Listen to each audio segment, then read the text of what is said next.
Boys and girls, this is the Undisputed Era. Adam Cole, Kyle O'Reilly. Hello, Steve. Hello, Larson. It's me, Dexter Loomis, NXT Superstar. So here's my shout out to the Going In Raw podcast.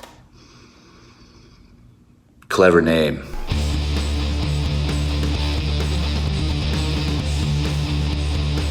Hey, friendo, Steve here. And Larson. And welcome back to Going In Raw, the only pro wrestling podcast you need to be listening to right here, youtube.com/Steve and Larson. Available wherever podcasts can be found. And of course, taped live at the Twitch, twitch.tv/Steve and Larson, where this Saturday, Sábado Gigante in Triplemania, the biggest wrestling show of the year. We are going to be live streaming our reactions to it, unless AAA gives us permiso to co-stream, co-transmitteer the show. Look, man, maybe if you apply some positive energy I'm not towards being this, positive or negative. I'm just you were guessing just shaking your head no. Guessing the late hour? Guessing it's not going to happen. It's Thursday. There's like 48 hours, dude. Yeah. I think we call all the Spanish-speaking friendos out there appeal to AAA's Twitter account. Mm-hmm. That's what I did today. With respect, whatever that is, and yeah, so it's probably a AAA _ Lucha or something like that. What is it again? It's Lucha Libre. Is that what it is? AAA, I think. No, right. Lucha Libre AAA. Okay. No underscore. Okay, well, there you go. So, yeah, maybe we'll get that deal sealed. Probably not. But in any event, I'll probably be streaming some Cyberpunk 2077 during that as well. So you'll have a bevy of things to watch. It's going to be free on YouTube anyways. And Facebook, too, yeah. And Facebook, the demon Facebook, which is going to be broken up soon, apparently, by the U.S. government. Yeah, that sounds like good news. Yeah, Facebook is the devil. The government finally doing some good, huh? Yeah, man. We haven't seen this kind of thing since Roosevelt got lucked his way into office. I shouldn't say that. A man died. Anyways, it was like 120 years ago. It doesn't matter. And that guy was kind of a jerk, too. Anyways, R.I.P. William McKinley. NXT last night, we had sort of a new slate of activity, new stories being set up. One being a new era, if you will. Revisited, probably punctuated or symbolically ushered into existence by the return of one Karrion Kross. Steve's favorite wrestler of 2020. My favorite wrestler. Hey, man, you know what? They were like, oh, you didn't like Karrion Kross? Here's Pat McAfee. I'm happy to have Karrion Kross back, Larson. Give me his promos. Yeah, Karrion Kross is a good promo. I felt like they did have a little bit more spring to their step last night. Yeah, that's like the best episode since Halloween Havoc.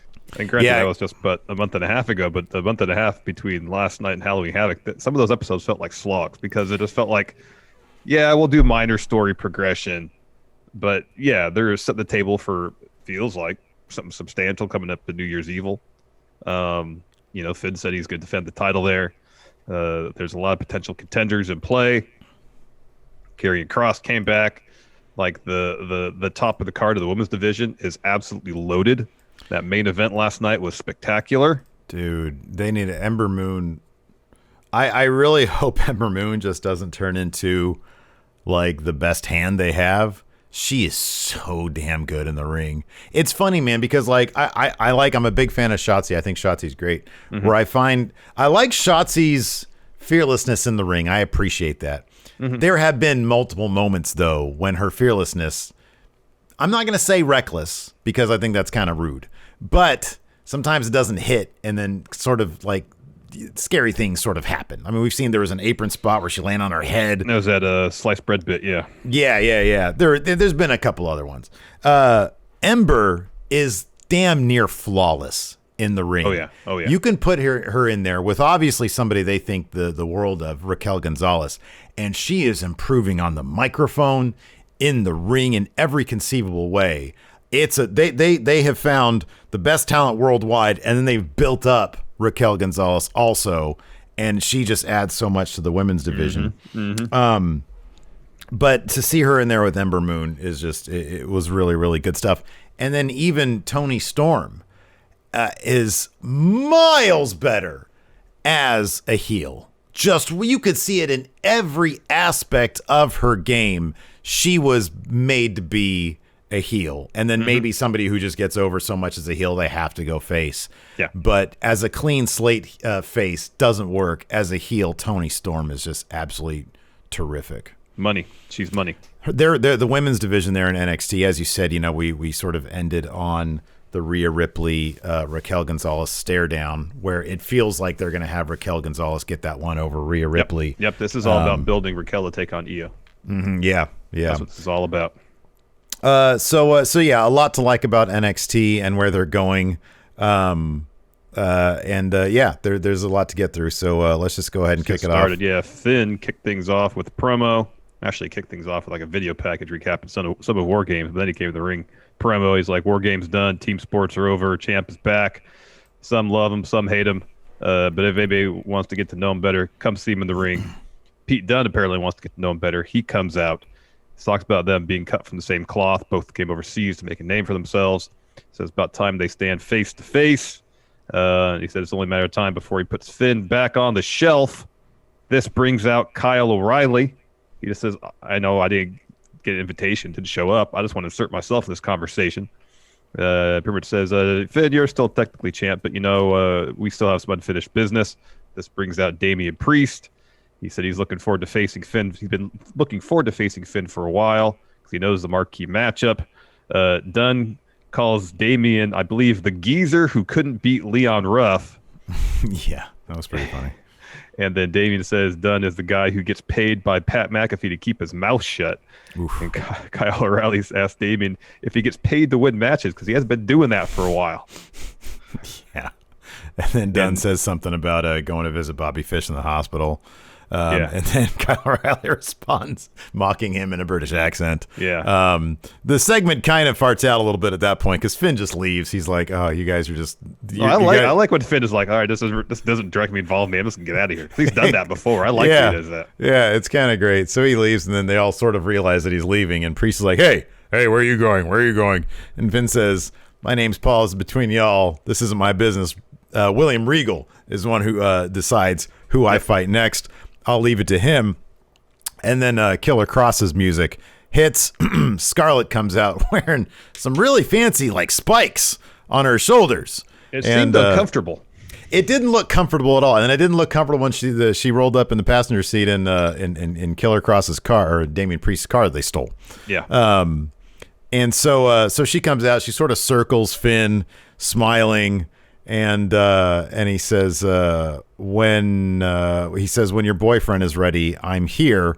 And then Finn leaves, and she's about to leave. And Priest says, "Hey, He said, "Hey, smoke show." Okay, yeah, hey, smoke show. I have it written down where he said, "Hey, baby." He didn't say that. He said, "Hey, smoke show." He said, "Hey, I was like, show." Wait a second, that wasn't me. So he said, do you usually leave your dude in the car while you take care of his business? When he's ready, have him come here and pick a fight next time you see him," or something like that. Yeah. And then she just sort of smiles all wickedly and leaves. During commercial, Pete Dunne and Killian Dain were getting into a fight backstage. So that led to a match later on that night. Yep. Jake security break that up. Yeah. Jake Atlas and Swerve had a match next. Swerve was pretty much in control of the vast majority of this. Jake did get some offense in, but Swerve would always have a comeback for it. Eventually, though, Swerve looks for a roll-up. Atlas reverses into a roll-up of his own to get the win. And afterwards, Swerve he's steamed about this. He's not happy. He's visibly upset. He walked away from a handshake. Yeah, Atlas offers his hand, and Swerve walks away. Just walks away. No good. I thought for sure we were going to get like some meaner Jake Atlas here, but instead we got meaner Swerve Scott here. Tensions are high in the cruiserweight division. Yeah, dude. Those precious 205 spots, hard to come by. I guess so. It's only an hour. Yeah. Tommaso Ciampa promo talks about beating Thatcher. He says it's time to move forward, so he calls out Cameron Grimes. He says, you're loud, brash, ignorant, and confident. Or maybe you're not confident. Maybe sometimes people appear confident when they're just insecure. Kind of thin motivation to pick a fight with Cameron Grimes, but they're just doing this to get to him and Thatcher teaming up for the Dusty Classic. Yeah, well, I mean, like Ciampa is going and getting rid of the problem individuals in the locker room in his estimation. I guess. I suppose. I really kind of feel like that's his thing. I feel like right now Tommaso Ciampa in a lot of ways is the Randy Orton of NXT. Like if you give him a good meaty story. Yeah, right. Yeah. Home run. Yeah, it's just kind of thin that he really can't sink his teeth into. This kind of feels like he's flailing about a little bit right now. No, I completely agree. I mean, it's obvious that they're going to do a thing with Thatcher, as we'll see in the match coming up, which I'm looking forward to because I think that's something he can sink his teeth into. Maybe. I mean, we saw when like Aleister Black and Ricochet became teammates. It's not exactly like that was sort of a crap way for both those guys to go out. To be honest, didn't they won the Dusty Classic, didn't they, as a team? Yeah, that's silly. You should be building up new teams with that. And I don't know. I mean, these guys will probably end up. Wouldn't shock me if they ended up winning the Dusty Classic if that was the plan, or break up in the finals. Yeah, but I can't wait to see them as a team because I think they're going to be hard hitting. So yeah, no, I totally agree. We've been saying this about Ciampa for a while now. You contrast somebody else has been there for exactly the same amount of time, John Gargano, and he was great tonight. He was on so many other levels. They even sort of started to crack Austin Theory. Like he's got that sort of Dirk Diggler like semi-idiot thing going where, he looks great, good wrestler, kind of sticks his foot in his mouth. A couple times, which I think is great. I think that could lead to some really good material for him. But yeah, with Ciampa, want to see where this is going to go with Thatcher because I'm interested. But in the meantime, his motivation for doing anything has been really thin. It's been pretty thin. It's been pretty thin for a while. Next, we had Grizzled Young Veterans versus Ever Rise versus Imperium. I like Ever Rise. Was just essentially trying to play spoiler in this match. They were just being a nuisance, picking their spots. Yeah. Let the other two teams beat each other up, and they'll strike when it's most opportune. I thought that was great. Hiding behind the ring steps at first, or like strategizing. It was great. Yeah. That was good. That was great, and they were letting the Grizzled Young Veterans and Imperium literally beat the hell out of each other. It was a pretty fun match. Again, Ever Rise is picking their opportunities, hitting some moves, going for quick covers. Those are always broken up. Towards the end, Eichner hits essentially you can't escape the somersault senton into the moonsault that Kenny does on Drake. Bartel covers, gets it to Gibson, pulls Bartel out of the ring, and then Bartel hits him with a gut wrench suplex. Imperium hits like a wheelbarrow DDT on Drake. Chase Parker runs in, tosses I think Bartel out, covers Drake, gets it to, and then Grizzled Young Veterans hits Ticket to Mayhem on Parker to get the W. Yeah. I like the dynamic between these three teams. It's just fun stuff. After that, we had a pretty lengthy War Games retrospective video. I'll be honest, I fast-forwarded this because I saw War Games. Was there anything of note here? Bob Fish said that he tore tricep. Oh, man. Really? Mm-hmm. What a drag. So after that, we had a Toni Storm interview, and it's striking just how different she is as a heel. As a heel, you get to have more fun. You do, and this is like the perfect example of that. For whatever reason, man, as a face, she just came off as mumbly. She came off as mumbly. I just think for a lot of times as a face, I think Tommaso Ciampa has seen this now. It's harder to sink your teeth into interesting motivation when you're a face. Yeah. Your motivation for face generally is, I got to do the right thing. Yeah. Just think about to go back to Ciampa. Think about Ciampa's heel promos, like the little iPhone ones that he would do. They were so creepy and intense, and in these latest ones, it's just he has to do like mental gymnastics to figure out why he cares about the words that he's saying and the people that he's focusing on. And he kind of comes off as sleepy. He does, yeah. So anyways, she says basically she's going to be next women's champion. Io interrupts, says, I don't like you. She attacks. They brawl backstage. They go to the ring area. They go into the ring. Ember Moon comes down, wrecks Toni. Io hits a moonsault on Toni. So there you go. A lot of good stuff going in the upper card of the women's division. because there's For a sure, lot of yeah. moving pieces in place, and they can do a lot of really fun stuff with them all. Mm-hmm. It's pretty great. Yeah. Next, we had Cameron Grimes taking on Tommaso Ciampa early on. Thatch rolls down ringside, takes a seat at a steel folding chair. And it's one of those things where Ciampa would, on occasion, get distracted by Thatcher. Grimes, though, can never really take advantage of that. Ciampa looked for fairy tale ending a couple times. Grimes always found a way out of it.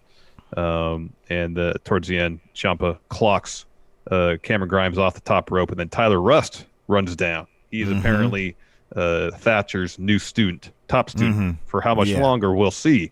More on that later. I love Thatcher's reaction to him coming out, trying his best to feign surprise. Yeah, it was pretty great. Kind of his reaction, kind of like I thought of you when you're actually surprised by something. You don't like tell it. Like you don't have a big tell on your face. You just sort of go. Yeah, it was pretty funny. I liked it. So Ciampa hits Tyler Rust with Willow's Bell. Grimes kicks Ciampa, looks for a cave-in. Ciampa slides out of the ring. Grimes follows. Ciampa gets back in the ring, and as Grimes tries to get back in, bang, Willow's Bell. Ciampa wins. And afterwards, Ciampa leaves. He has a stare down with Thatcher on the floor, walks to the back. Grimes goes up to Thatcher, is like, basically, how dare you come out here and get involved in my match? And then Thatcher dumps him with a dragon screw. And That Grimes was is, rad. Selling knee. Yeah. He did that with such ferocity, and Grimes just went down like a sack of potatoes, grabbing his knee. That was a really great little sequence. Yeah, that was good stuff. After that, Raquel Gonzales had an interview. She was really solid in this, man. Very comfortable talking about Ember Moon. She's going to regret coming back to NXT. But everything was believable coming out of her mouth. They're doing a heck of a job, whatever they're doing over there. After that, we had probably the most substantial Xia Li Boa training videos. Last week, it was like some water visceral torture stuff. These were actually my favorite of the bunch. They had Xia Li had bloody knuckles. Her hands were she was doing taped some up. training on some sort of, I don't know what apparatus it is, but it has things sticking out of it. You hit and kick and stuff like that. Yeah, her shins were all bloody and her knuckles were all bloody. And then Bo was getting destroyed by a kendo stick. Yeah, across his back, across his chest, over his head. Yeah, and then there was another brief shot of who's probably Karen Q. Except she had some face paint on, and it was a really close up of her eyes, but you could see she had a red stripe across, and then a white. So yeah, this is going to be. I'm actually really enjoying this. If Xia Li, who's very talented, and I've heard really good things about Boa, I haven't really seen much of his matches. These are so strong that if they really repackage Xia Li and Boa and have Karen Q on top of that as a faction, plus the old man with them, that could be some really cool stuff right there. I mean, another strong presence in the women's division, two more. That could be a lot of fun. Yeah, it could be pretty cool. Next, we had the Garganos come out with Austin Theory, Indy Hartwell, Johnny in a great powder blue suit. Oh, man. It was amazing. Candace, her hair was matching her blazer. It was like a lavender. Bucks. They look great. And, Austin Theory, I love Indy Hartwell. They remind me of some of the better factions in old school ECW. Yeah. How Paul Heyman really knew how to throw people together. Yeah. And even Candace, she's out of action. She's not going to be off TV because she's so strong in this presence. Yep. Yes. It was pretty great. Johnny was on a whole nother level here. He was grinding his hips and dancing all over the ring. I think his energy alone shrunk Austin Theory's shirt, so it was so damn tight. It's like paint. It was basically painted on, yeah. So Johnny said, we said we were gonna show you all the way, not just present but the future. Introduces everybody, tells us to open our eyes because they are the way. I guess maybe that'll be their name. Seems like it. And Candace says they dominated on Sunday. John became North American champion. She won the War way. Games. Yeah, and John comes saying, the way between each thing. And then Austin says, the Milky Way. And Gargano says, no, you're trying. You're learning. Yeah. It's soon. Austin Theory's reaction to all this was really good. I thought he was, he played up that role pretty well. Yeah. So Johnny confirms that Candace broke her arm at War Games. He had to get a bunch of stitches. He was really selling that aspect of it more than Candace breaking her arm. Her arm. It says he overcame. There was blood everywhere. Became the first 3-time North American champion. And for the second year in a row, Candace led her team to victory In War Games, he dubs Candice Mrs. War Games. But Johnny says, I have a surprise for you. Says, Indy, bring it in. He said, I got it imported from Italy overnight. It's like, costs Indy, a lot Austin, of money to do that. you know how much that costs? Yeah. Says, Indy and Austin, give us a drum roll. And so Indy goes up to the mic and goes, and then Austin starts doing the earthquake, flexing his pecs. It just doesn't. It's not. Yeah. And Johnny goes, yeah, we probably should rehearse this. And he said, all right, I think Tim was his name in production. Give me a drum roll. There is. Candice removes a piece of fabric over the thing. It's a trophy. It's the ugliest. It's damn awful. Garage sale. Somebody else's trophy that he put a weird doll's head on the top of it with green hair to symbolize Shotzi Blackheart because she lost. And Candice says, oh, wow, this is so great. I wish I would have gotten you a trophy. He says, babe, the only trophy I need is my North American Championship. And she just sort of looks down because you think he's going to say is you. Yeah. Oh, that was great. Yeah, that was pretty great. So damn good. So Johnny's talking about the match that Ruff and Priest tag match we're going to have against Johnny and Austin Theory next week. Johnny says the results will be the same as War Games. This brings Priest out. He congratulates John. And Austin says he's asked Theory if he has that pipe that he brought with him at War Games because he's going to shove it up his rear end.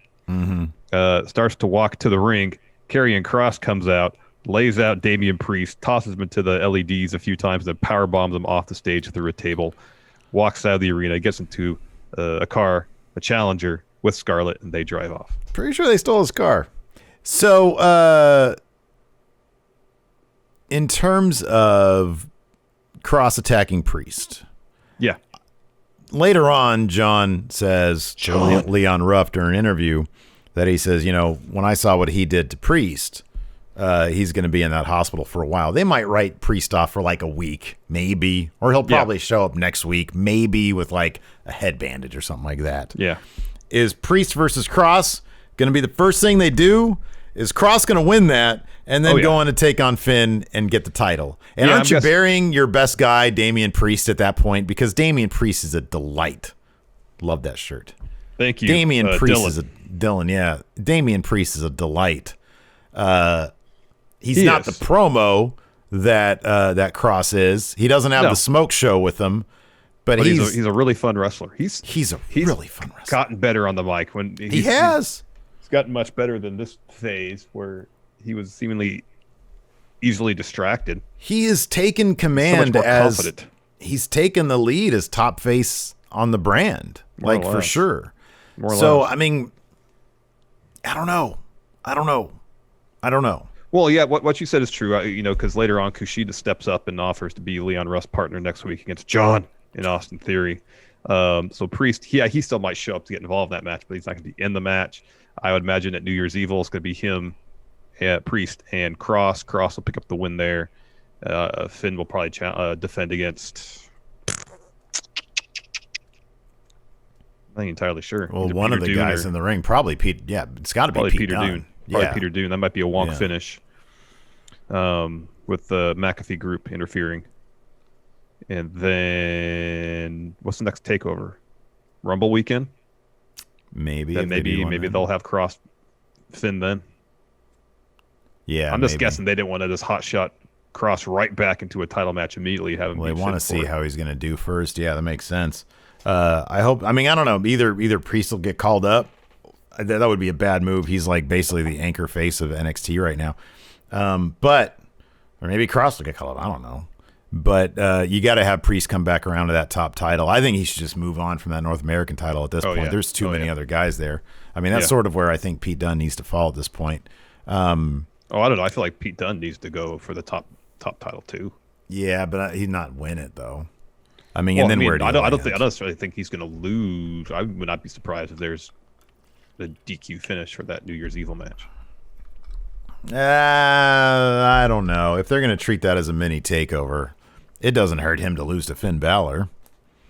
I don't know. I don't know what plans they have for Pete Dunne. I don't know. They should have huge plans for Pete Dunne. Yeah, I don't know. I'll believe it when I see it. He looks great and everything. I'm not quite as sold as you are, but you're like 100,000% sold. Oh, like as I'm an in-ring talent, Pete Dunne is special. There's a lot of special in-ring talents, though. You need more than that. Yeah, I know. The promo stuff, I think his character works really good. It's just the promo stuff. And who knows? I don't know. I don't know how much of what he's being given is scripted, bullet points, whatever. Like, he's not bad on the mic. It's not his strongest area. He doesn't need to be okay. So he doesn't need to be great on the mic. He's got enough presence. I totally get that. At the same time, you've got to have a build with him. Oh yeah, like I'm not outside the title scene first. Oh, I'm not saying you hotshot him to the title like at the next takeover. That's not what I'm saying. But I don't think he needs to spend 6 months or 8 months in a North American title mid-card picture either, per se. Kind of feel like he does. Time. If it's a really wise if it's a really well booked 6 months, that's how you get him to the top title. Well, I just don't know if you need to have him for those 6 to 8 months going after the North American title as opposed to building him up outside of that title scene and just have him focus, on the main title. Yeah, I don't know. With Finn, Kross, and Priest all up there already, and plus they're trying to do something with Kyle O'Reilly. I don't know. See, I feel like Kyle O'Reilly is the guy, since he's known as a tag team guy in NXT, who needs to go through the North American title process first. I don't disagree with that either. I don't disagree going up. Yeah, to the I don't. Pete Dunne had that that NXT UK title for 5 years. Yeah, but that's been done for a while now. Then they had to be a special guest ref in NXT UK. Like, he hasn't had the smooth. Corona has hurt him. He hasn't had the smoothest road. I mean, I don't. There is no clear path for him. When I look at the landscape of NXT, I see clear favorites over him for the title. Because NXT has, as you mentioned, has a definite face problem at the top of the card. There's not really anybody other than Damien Priest. I mean, like, Finn's a tweener, Kross is a heel, Dunne is a heel. This is what you do, and it could work out really well. You have Dunne in this McAfee thing for a while. He gets fed up with Pat McAfee's garbage. Face turned for Pete Dunne. He has a match against Pat McAfee, beats the hell out of him, which is what we all want to see. You're just fantasy booking for you and me. You've seen our comments, Larson. You've seen our comments. Nobody wants to see that. Beats Pat McAfee. Huge face turn for Pete Dunne. He can get launched up. By the time fall rolls around, late summer next year, he's ready to challenge Karrion Kross for that NXT title and beat him for it. Peter Dunne. I kind of agree. So the Assassin RKO here in chat, I kind of agree with this. If Pete Dunne is a tweener, not a pure face. We saw him try to be a face with Matt Riddle. It was that whole thing was okay at best. I mean, it was amusing. It was relatively entertaining. They were great in the ring. Yeah. But you're trying to rope him into a comedy thing. No, that's Pete Dunne would have to be a tweener, badass. Yeah. Okay. We can agree on that. Think Drew McIntyre. Something like that for Pete Dunne, I think, would work. We can agree with that. But John Gargano is going to have that title for a while. That's a perfect feud right there. That is a perfect feud. I'm telling you, man, he needs to go North American title route first. I kind of feel like Kyle O'Reilly needs to take that path first. All right. So after that, we have Tyler Rust interview. So he's asked about working with Thatch. Malcolm Bivens interrupts. He says, "Hey, I gave you my card last week. You've had some time to think about it. I think you're a superstar in the making. Come on, let's go talk business." And they walk off. I was very happy to see Lucha Vandross in action. That was good. So no more into share. No more too much share. After that, we had Killian Dain versus Pete Dunne. In my Steve notes, I keep on calling him Orange Pete Dunne. He's very orange. He is. He's quite orange. Anyways, this is a really fun, hard-hitting, brutal match. Featured Killian Dain headbutting a corner post at one point. Dain, really putting it to Orange Pete Dunne. Goes for a one-winged angel. What does he call that again? The Ulster plantation? Yeah, something like that. Yeah. But lands a power bomb on Pete Dunne instead. Dain cannonballs the corner as well as Dunne evades that.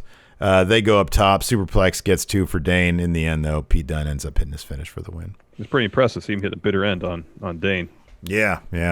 After that, we had a Leon Ruff interview, which is very quickly interrupted by John Gargano. He was all over this episode, huh? He says, hey, man, I just saw what Kross did to Priest. He's going to be in the hospital shooting imaginary arrows in a hospital bed. He says, I'm sure that you can take us on 2-on-1, though, next week in our tag match. He leaves. Kushida's right there lurking and says, if you need a partner, it's Kushida. They fist bump. Leon Ruff looks very happy. Yeah, I mean, I would be too if I had Kushida as my tag partner. I'd be happy if he was my I'd partner. be really Absolutely. happy. And then we got our main event. This was spectacular. Raquel Gonzales versus Ember Moon. We see the story of a powerhouse wrestler like Raquel Gonzales taking on a quicker competitor, in this case Ember Moon. We've seen that story play out countless times. I don't know why this one just felt so. It was a home run. It was like a Two words. Ember Moon. Yeah, I know. And that's not to diminish Raquel's contributions, because I think in terms of her character stuff and the technical aspect of what she had to do in the ring, there was not a misstep. I didn't feel like this whole bout. No, she wasn't being carried. Ember Moon is so fast and so crisp. I would imagine, my own personal speculation here, you need to be on your game to keep up with that level of offense that she's doling out, and Raquel was there. Yeah, definitely. Like I said, it's a story we see fairly regularly in wrestling matches. Just this one was booked out and executed to almost perfection. It didn't let up. It never let up. Usually it's like, you try to chip away at the big guy, and then, there's a lot of milling about going on while the big guy, lumbers towards you. None of that. Raquel Gonzales is fast, and Ember Moon is really fast and really crisp. Yeah, you're right. This was absolute perfection. This was tons of fun, and by the end, tons of drama. Because, you got Ember Moon. She's relatively, her return to NXT didn't happen that long ago. Former women's champion. You think she's got to get catapulted up into the title scene again relatively quickly. It's obvious they're building Raquel for something massive. Yeah. When Ember goes up top, tries for the Eclipse, and then Raquel blocks, you're like, oh, man. And then she tries for her powerbomb finish, and Moon reverses that to the roll-up. Just the way this match was put together, booked, and performed, just by the end of it, I was on the edge of my seat. I didn't know who was going to win this. Yeah. When Ember goes, when Ember, I think this is towards the finish, Ember goes for the suicide dive and Raquel lands on a table. Ember starts to climb the truss next to commentary to do a moonsault off that. Well, she gets pulled off, lawn darted into the corner. Let's see here. That was earlier. Okay, so then is the Eclipse attempt. And Raquel just catches her, gives her a nasty, like, Stan Hansen lariat. That was great. Goes for her finish. Like you said, Ember tries to roll her up, and then just ends up eating the single arm power bomb for a 3. It was great. Really terrific match. Really fun match. So afterwards, Toni Storm walks out to the ring, and she's starting to pick up Ember. You'd think to beat her up a little bit. Cue Rhea Ripley's music. She comes down. She pulls Ember out of the ring. She gets in it, and then Raquel kind of steps next to Toni and kind of says, all right, this is my business. Get out of here. Yeah. So Toni leaves. There's this great stare down between Rhea and Raquel. Raquel takes her leave. When they collide next, it's gonna be pretty damn awesome. It's gonna be great. It's funny because whenever you mention a heel or a face, and heels just have more fun. Just look at Toni Storm's reaction when she's going to pull Ember Moon up, and Rhea's music hits. She freaks out in the greatest way. It's just clear as day. You have a lot more fun as a bad guy. I just feel like you have a lot more leeway to do stuff. That's interesting. I regularly commend Drew McIntyre's face work, because it feels like he's given some measure of leeway to not just be boring, generic, smiling baby face, and he's way more interesting because of that. Yeah, I agree. And it's a shame that faces don't get that amount of latitude on a regular basis to make their characters more interesting than, hey, I'm good guy, Yeah, I know. Anyways, want to ask some questions? Yeah, I got a Patreon thread up over here. Let's see here. Prince C. Ross says, I'm so over these Thunderdome piped-in crowd noises. There was a point in the Ciampa Grimes match where they were mat wrestling in an arrest hold, and there was a super loud NXT chant, and the camera went to the hard cam and none of the crowd were doing anything. Takes me out of it. I believe I read that's recycled footage. The Thunderdome crowd. Wait, what? That all the fans in attendance for NXT specifically? Yeah, it's all recycled stuff. The stuff they use for other shows. That's great. I thought I read that somewhere. I'll double check that. They just double check that one. I mean, I don't know. I don't really care. Like NXT, they've got some people in those pods down there. The Thunderdome crowd to me at this point is just like background whatever. I get what you're saying with or what he's saying, what Prince E. Ross is saying with the piped in crowd noise. Sometimes, like in those situations, they do make it so obvious that it doesn't take me out of the match because the matches are usually pretty good, but it is noticeable anyways. All right, this is from Jesse Davin. Apparently, she had a Twitter video, but the caption is why is W using stock footage of old Thunderdome participants in the Capitol Wrestling Center? I am not there. I am watching Dynamite. Oh, wait. Had she been in... I think she had been in the Thunderdome at some point. Must have saw herself in NXT. Oh. Well, okay. Well, if that's a shoot, then... Well, yeah, I mean, no, I don't... Has anybody... I don't know. Has anybody claimed to be in the Capitol Wrestling Center? I have not once seen... Because, you'll see signups for Raw and SmackDown on W's Twitter. I've never seen one for NXT. Yeah, right. I've never heard of that either. Nobody. This is back in October that Jesse said that. So we get friendos all the time talking about, hey, I'm in line for Raw or SmackDown. Mm-hmm. No, I've never seen anybody say that for NXT. Mm-mm. Maybe there's some fire there, huh? Mr. Dub says the winner of the Dusty is usually two crammed together guys. AEW almost cracked 1 million. How close? 5,000 away. They're at 995. Wow. Good for them. That's rad. That's pretty awesome. Mr. Dubs, the winner of the Dusty Classic, is usually two crammed together guys, Balor and Joe, Alistair and Ricochet, Riddle and Dunne, soon to be Ciampa and Thatcher. Yeah, that's just how they do it. I think, wasn't the other one, it was like AOP won it one year, didn't they? Mm-hmm. Did they? Mm-hmm. Yep. Okay. Gregory Fiella, what is Kross's ceiling on main roster, assuming he debuts, maybe during Rumble or something like that? I don't know. I would have said Aleister Black's ceiling was like, top of the line. Was infinite, yeah, I know. Was huge. I don't know.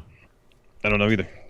I mean, like, NXT Rusev. That's a maybe. ceiling. I mean, NXT is doing everything right with Kross that they can. I mean, they can't only control what he does in the ring so much, or have influence over what he does in the ring so much, But in terms of packaging, down to the music, the entrance, all that is top notch. The last time we saw anything like it was Aleister Black. Yeah. Because his was, my God. I mean, his was on par with Karrion Kross, And then on top of that, he gets in there and he's got the move, the black mass. Mm-hmm. He's got the sit down thing in the ring for spectacle. Mm-hmm. Everything was there. Everything was there. No, Nobody, you cannot say what anybody's ceiling is anymore. I mean, you can say, I don't know, you can.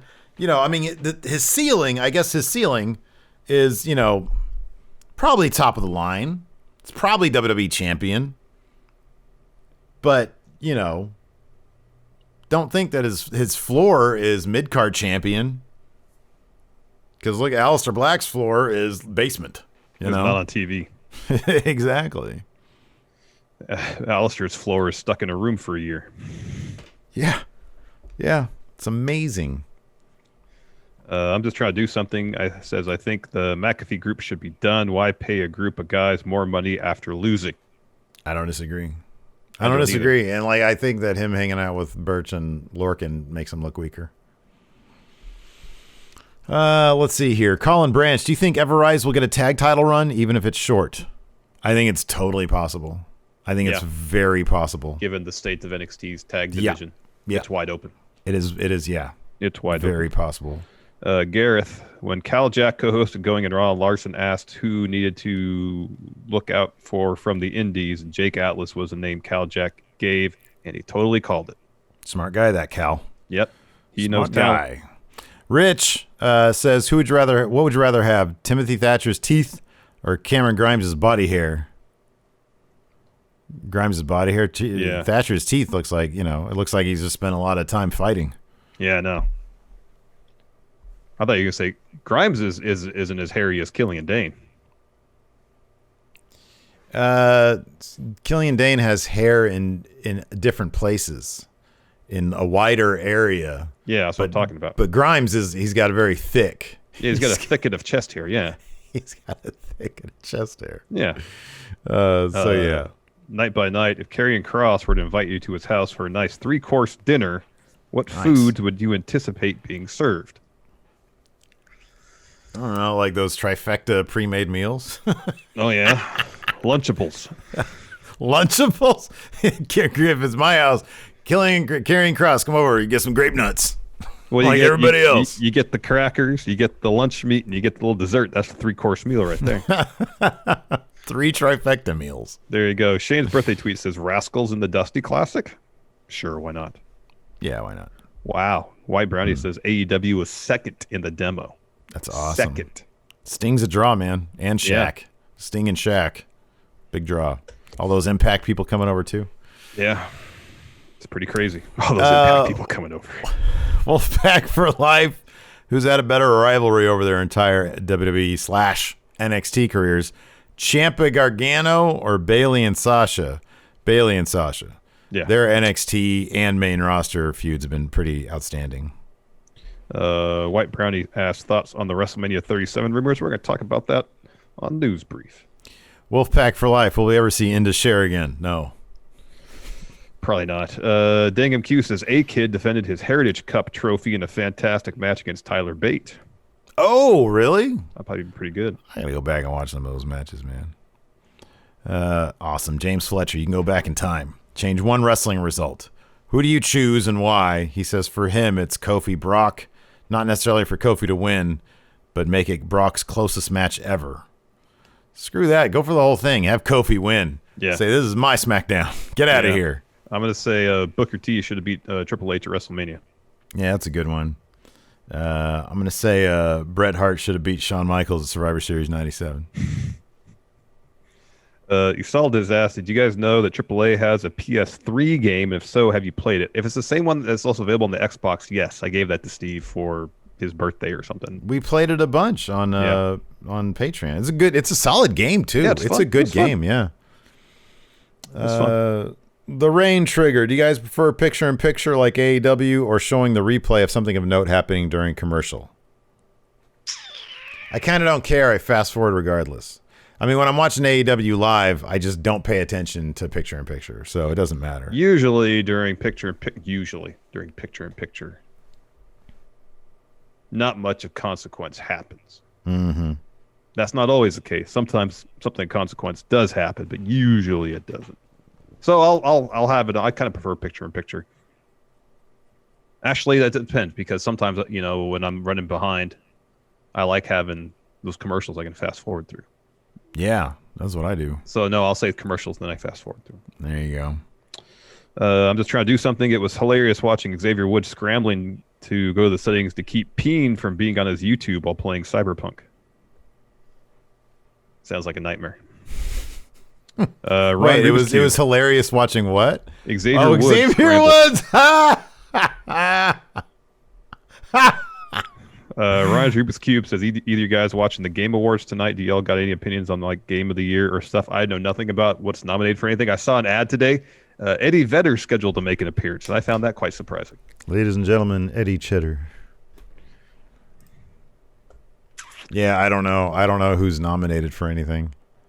If it's not the IGAs, I know nothing about it. Yeah. A&J Network, I'm going with Sting beating Triple H, but I won't say no to Kofi beating Brock either. Yeah, Sting should have won at WrestleMania against Triple H, 100%.